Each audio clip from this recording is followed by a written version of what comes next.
Hey, it's Bryce again, and today I'm going to talk about an amazing expansion that Jessica and I both absolutely love.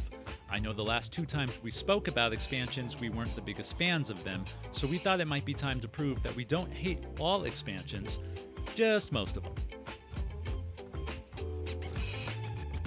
But this isn't one of them. The Valhalla expansion for the game Champions of Midgard does everything a good expansion should do for a base game. In Champions of Midgard, players take on the role of a faction within a Viking clan, whose leaders vie for position and power to become the clan's next Jarl, or leader. Using dice drafting, worker placement, resource management, and dice combat, players will gather money and food, recruit warriors, learn spells, receive omens, and venture out into the mountains and seas to fight a series of monsters to achieve glory. Champions of Midgard is an amazing board game that immerses players into Norse mythology fantastically. There are a lot of things and mechanics constantly shaking and moving, but it's done so in such a fluid way that it feels completely natural and balanced, allowing players to enjoy being a Viking more than worrying about finicky mechanics or anything else for that matter. As good as it is, it was missing a crucial piece of Norse mythology, especially given that your warriors often die, and this is where the Valhalla expansion comes in. Now when warriors die, players get to put them in Valhalla. Combinations of fallen warriors can be traded in for all sorts of new abilities, monsters, and points found only in the afterlife. Players also now receive a special power and die for their faction leader that can aid in their efforts to win. So what makes this expansion so great? Well, there's a lot. The two most obvious ways are the way fallen warriors are now used while utilizing a huge part of Norse mythology to do so. In the base game, your warriors just die and nothing happens. This is one of the flatter aspects in an otherwise textured game that also completely ignored the Viking belief of where warriors go and what they do when they die in battle.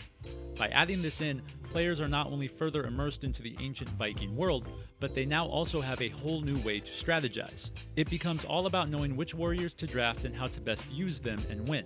Giving your leader their own special power and die allows the leader to actually feel more like a leader. Also, these powers are just begging to be used and can become an integral part of how you play your game. With different leaders to play with, there is a ton of variety here. Variety brings replayability, which brings the game a lot more value and bang for your buck.